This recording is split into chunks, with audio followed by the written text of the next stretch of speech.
tinzi toenda kunhamo kuri kwababa, saka tobva tazonzi past 7 zvakabhazi hakusisina.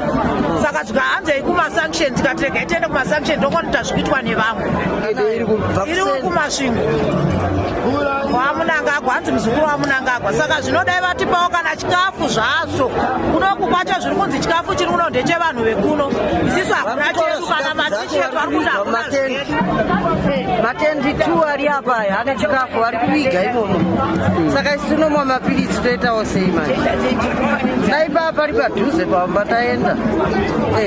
Zvinotomirira mabhazi acho womboenda wodzokai, woenda wodzokai, wodzoka unodonha kanenzara. Tinomwa mapirisi eBP toita sei? Zvinhu zvakutotinetsawo izvi. Hachinzi kuenda kunhamo kumasvingo ukati achifanira kunge tiri.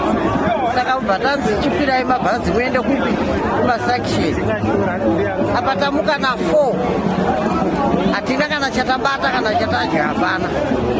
Touya paloko bhodha apa tagara mabhazi yauya kwakunzi chikwirai uno. Mazvona mani touya kuno kwacho kwakungosvikongogara. Tikuona zvikafu zvacho zvikuiswa mumatendi.